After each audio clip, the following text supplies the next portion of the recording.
Hello everyone, मैं मिथुन सिंह स्वागत करता हूं आप सभी का। आप सभी को सबसे पहले दीपावली की बहुत बहुत शुभकामनाएं। मैं थोड़ा लेट हो गया बिकॉज ऑफ फीवर। कोई बात नहीं, चीज़ें चलती रहनी चाहिए इसी तरह से, और कभी उतार तो कभी चढ़ाव है। तो फिलहाल मैं आप लोगों को बता दूं, जिन लोगों के पास पीजी की डिग्री है उनके लिए अपॉर्चुनिटी है। जिन लोगों के पास पीजी यानी कि पोस्ट ग्रेजुएशन की डिग्री नहीं है, आप अगर जॉब नहीं कर रहे हो कहीं पे या फिर जॉब भी कर रहे हो तो आप डिस्टेंस मोड से पोस्ट ग्रेजुएशन कर सकते हो। और जिन लोगों ने रेगुलर मोड से ही करने का ठान रखा है, जिनके पास कोई जॉब नहीं है, कहीं पे काम नहीं कर रहे हो, तो डेफिनेटली आपको पीजी कर लेना चाहिए। डिग्री आपको हमेशा कहीं ना कहीं एडवांटेज देगी। जब टाई ब्रेक हो जाता है, डेट ऑफ बर्थ भी एक हो जाता है, तो फिर हायर डिग्री को जो है तवज्जो दी जाती है। तो इन चीज़ों को ध्यान में रखिएगा, अगर हो सके तो प्लीज़ कर लें। बहुत ज़्यादा पैसा लगता नहीं है पीजी करने में। अब यहाँ से जो भी आपका डाउट बनता होगा, इस वीडियो के द्वारा मैं आपको जो है सारे डाउट को क्लियर करने की कोशिश करूँगा। असिस्टेंट प्रोफेसर के लिए, चाहे वो परमानेंट जॉब हो, सिलेबस क्या है, एज क्राइटेरिया क्या रहेगी, एलिजिबिलिटी क्या है। अंतिम डेट यहाँ पे आपको दिख रहा होगा, बहुत कम है, 6 नवंबर तक है। ऑनलाइन आवेदन करना है तो आप आराम से 2 घंटे में से निपटा सकते हो। अगर खुद से अप्लाई कर रहे हो तो कैफे में जाओगे तो वो 15 मिनट में आपका फॉर्म फिल कर देंगे। मैक्सिमम एज यहाँ से आप देख पाओगे 42 ईयर्स रखी गई है। सैलरी 1 लाख से भी प्लस है, याद रखिएगा, 1 लाख से भी ज़्यादा की सैलरी आपको मिल जाएगी। और टीए डीए वगैरह मिलाकर के आराम से आप जो है 1.5 लाख के करीब कमा लोगे। तो इस वीडियो में हम लोग आपके पूरे डाउट को जो है क्लियर करने की कोशिश करेंगे। अगर आपका डाउट रहता है तो प्लीज़ वीडियो को पूरा देख लें। आई रिपीट, वीडियो को पूरा देख लें। उसके बाद जो भी आपका डाउट बन पड़ता है वीडियो देखने के बाद, नीचे कमेंट सेक्शन में पूछें। बहुत सारे लोग आधी वीडियो देखते हैं फिर कमेंट करते हैं। तो खैर, अब आपका मैं बिल्कुल भी टाइम वेस्ट नहीं करूंगा और आगे बढ़ेंगे। और जो रिक्रूटमेंट आई है उसकी सूचना मैं आपको दूंगा। बाय द वे, आप हमारे साथ टेलीग्राम पे जुड़ जाइए, वहाँ पे इसकी पीडीएफ आपको मिल जाएगी। आप हमारे साथ व्हाट्सएप पे भी जुड़ सकते हैं ताकि आपको किसी भी तरह की कोई समस्या ना हो। सारी चीज़ों को जो है वहाँ पे आपसे जो है निपटा दिया जाए। चलिए, यहाँ से आप देख पाओगे, यहाँ पे आपको दिख रहा होगा लास्ट डेट जो है 27/8 तक ही है। लेकिन डोंट वरी, इसके डेट को एक्सटेंड किया गया, उसके लिए अलग से नोटिफिकेशन है, तो इसलिए मैंने जो है उसे यहाँ पे ऐड नहीं किया है। मैं आपको सब्जेक्ट दिखा देता हूँ, उसके बाद आप जो है फॉर्म को भरने से पहले अपना सब्जेक्ट देख लीजिए। अगर आपका सब्जेक्ट मैच करता है तो ही आप पूरी वीडियो देखिएगा। Botany, chemistry, commerce, computer science. और बाय द वे, आप किस सब्जेक्ट से अपनी तैयारी कर रहे हैं, नीचे अपने सब्जेक्ट का नाम जरूर लिखें। और एक दूसरे के साथ कनेक्ट करने के लिए मैं शायद आप लोगों के लिए ग्रुप भी बना दूंगा, ओपन ग्रुप, जहां से आप एक दूसरे के साथ डिस्कस भी कर पाएंगे। तो फिलहाल नीचे कमेंट करके अपने सब्जेक्ट का नाम बताइएगा और मैं आपको जो है टेलीग्राम लिंक जो है शेयर कर दूंगा आपके सब्जेक्ट के अकॉर्डिंग। अब यहाँ से देख लीजिए, कुछ और बातें हैं। कंप्यूटर साइंस है, डिफेंस स्टडीज़ है, इकोनॉमिक्स है, इसके अलावा इंग्लिश है, ईवीएस है यानी कि इन्वायरमेंटल साइंस है, फाइन आर्ट है, ज्योग्राफी है, हिंदी है, हिस्ट्री है, होम साइंस है, mass communication, mathematics, music, instrumental और वोकल के लिए अलग से रिक्रूटमेंट आपको देखने को मिलेगी। फिलॉसफी है, इसके अलावा फिजिकल एजुकेशन, फिजिक्स है, पॉलिटिकल साइंस है, साइकोलॉजी है, पंजाबी है, संस्कृत है, टूरिज्म है और जूलॉजी है। तो टोटल यहाँ से आप देख पाएंगे 12,773 पोस्ट है और ओवरऑल 2424 पोस्ट आपको टोटल देखने को मिलेगा।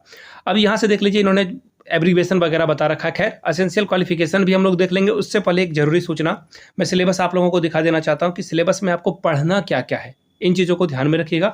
पेपर 1 के लिए अलग से पढ़ना है, पेपर 2 के लिए अलग से पढ़ना होगा। यहाँ से देख लीजिए, स्क्रीनिंग टेस्ट आपका जो होगा वो टोटल 100 नंबरों का होगा, 2 घंटे का वक्त मिलेगा। टोटल मार्क भी जो है 100 है। 4 नहीं बल्कि 5 ऑब्जेक्टिव होंगे यहाँ पे, 5 ऑप्शंस आपके लिए यहाँ पे अवेलेबल होंगे, जैसा कि बीपीएससी एग्जाम लेती है वैसा ही। और अगर आपने गलत आंसर किया तो 0.25 आपके नंबर कट जाएंगे। क्लियर है यहाँ तक? 1/4 mark will be deducted for each wrong answer. Clear है यहाँ तक? सिर्फ इंग्लिश में ही आपको जो है पेपर मिलेगा। कौन कौन से सब्जेक्ट का? Botany, computer science, defence studies, environmental science, chemistry, home science, mathematics, physics and zoology. दूसरे सब्जेक्ट के लिए आपको जो है हिंदी के इंग्लिश के अलावा कोई और लैंग्वेज यहाँ पे देखने को नहीं मिलेगा क्वेश्चन पेपर। बायलिंगुअल में जो सब्जेक्ट है वो है आपका commerce, economics, fine art, mass communication, geography, history, music vocal. उसके अलावा फिजिकल एजुकेशन है, पॉलिटिकल साइंस है और साइकोलॉजी, फिलॉसफी एंड टूरिज्म। इसके लिए जो है आपको देखने को मिल जाएगा। अब बाकी जो लैंग्वेज पेपर है वो लैंग्वेज पेपर में ही रहेगा, चाहे वो हिंदी, इंग्लिश, संस्कृत, पंजाबी हो। क्लियर है यहाँ तक? अब देख लीजिए, पेपर 2 का जो सिलेबस है वो मैं आपके साथ बता देता हूँ। ये मैंने आपको पेपर 1 दिखाया, अब पेपर 2 के बारे में बता देता हूँ। यहाँ से आप देख पाएंगे पेपर 2 के लिए, एक मिनट, वेट ए मोमेंट। यहाँ से देखिए, टोटल 150 नंबरों का क्वेश्चन होगा सब्जेक्ट नॉलेज, जिसमें कि आपके सब्जेक्ट को देखा जाएगा। आपका जो भी सब्जेक्ट है वो वहाँ से सिर्फ और आप सब्जेक्ट से ही नंबर क्वेश्चन जो है वहाँ पे आपको देखने को मिलेगा। 3 घंटे का वक्त है, 150 नंबर का जो है क्वेश्चन यहाँ पे रहेगा। और यहाँ पे इन्होंने बता रखा है, यहाँ से आप देख पाओगे मिनिमम कटअप जो है 35%। अगर आप नंबर नहीं लाते हो तो आप वैसे भी आप एलिजिबल नहीं हो पाएंगे। और 35 से अगर कोई 36 ले आता है और सारे लोग 35 से नीचे ही रह जाते तो आपका सिलेक्शन हो जाएगा। लेकिन आपको भी पता है रैट रेस है यहाँ पे, और रैट रेस का मतलब आप लोग नीचे कमेंट करके बताएंगे कि क्या होता है।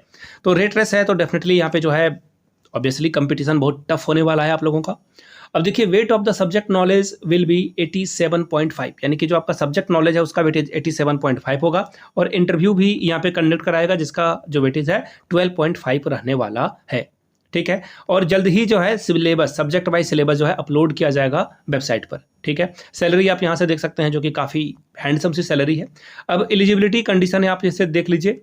आप इंडिया, नेपाल, भूटान के लोग हों तो भी आप अप्लाई कर सकते हैं। डेफिनेटली पूरे ऑल ओवर इंडिया से कोई भी अप्लाई कर सकता है। यहाँ तक सारी बातें क्लियर है। अब आगे देखिए, एज लिमिट मैंने आपको पहले बता रखा था 42 ईयर्स है। ठीक है, और कुछ एज क्राइटेरिया में छूट भी मिलेगा, लेकिन अगर आप अदर स्टेट से हो, हरियाणा को छोड़कर, हरियाणा से ये वैकेंसी आई है, हरियाणा को छोड़कर जो भी लोग हैं उनको जनरल कैटेगरी में काउंट किया जाएगा। भले ही आप अपने स्टेट में एसटी हो, एससी हो या पीडब्ल्यू हो, लेकिन आपको यहाँ पे जनरल कैटेगरी से जो है फाइट करना होगा। हरियाणा के लोगों के लिए जो है कुछ एज रिलैक्सेशन यहाँ पे देखने को मिल जाता है। ठीक है, और कुछ चीज़ों को देख लें, 1 मिनट। एलिजिबिलिटी की अगर मैं बात करूँ, एप्लीकेशन फीस 100 रुपये है, 1000 रुपये है, और 250 रुपये फीमेल कैंडिडेट के लिए, और 250 रुपये जो है जो वहाँ के ओबीसी वगैरह हैं, SC ST हैं उनके लिए, और जिनकी डिसेबिलिटीज़ है उनको यहाँ पे फ्री ऑफ कॉस्ट में जो है अप्लाई करने का मौका मिलेगा। अब यहाँ से देख लेते हैं एलिजिबिलिटी वगैरह जो है, जो काफ़ी इंपॉर्टेंट है। अप्लाई कैसे करोगे, हाँ एक और बात है, बहुत सारे लोग पूछते हैं, तो देखिए यहाँ से वेबसाइट देख लीजिए, आप वेबसाइट पर जाइए, ऑनलाइन आपका आवेदन हो जाएगा। दूसरी बात, एलिजिबिलिटी की बात कर लेते हैं। एलिजिबिलिटी में क्या क्या चाहिए होगा, तो असिस्टेंट प्रोफेसर के लिए देखिए कुछ सब्जेक्ट को छोड़ करके, जिसमें कि फाइन आर्ट और मास कम्युनिकेशन है, इसके लिए मास्टर डिग्री में 55% होना ज़रूरी है। SC ST OBC के लिए जो हरियाणा के लोग हैं उनको छूट मिलेगी। उसके अलावा हिंदी और संस्कृत की नॉलेज मैट्रिक स्तर पर आपकी होनी चाहिए। नॉलेज आपका जो है हिंदी का या फिर संस्कृत, दोनों में से किसी एक का होना चाहिए। इसके अलावा नेट क्वालिफाइड अगर आप हैं तो ठीक है, अगर नहीं है तो आपने जो है UGC के द्वारा कोई भी सेट एग्जाम पास कर रखा है या PhD अगर आपने कर रखी है तो आपका काम बन जाएगा। कहीं से भी आपने PhD कर रखी है तो आपका काम बन जाएगा। ये 3 चीज़ें हैं, अगर आपके पास PG में 55% के अलावा ये 3 चीज़ें हैं तो डेफिनेटली आप अप्लाई कर सकते हैं। तो चलिए मिलते हैं अगले वीडियो में। ये वीडियो आप कहाँ से देख रहे थे नीचे कमेंट करके बताएंगे तो मुझे पता चलेगा आपने पूरी वीडियो देखी है। इस तरह की और भी recruitment definitely time to time आती रहती है, तो उसकी सूचना मैं आपको देता रहूँगा। मिलते हैं अगले वीडियो में। प्लीज़ चैनल को सब्सक्राइब कर लें अगर आप पहली बार आए हैं, और वीडियो को लाइक करके अपने दोस्तों के बीच शेयर कर देंगे। Thank you so much.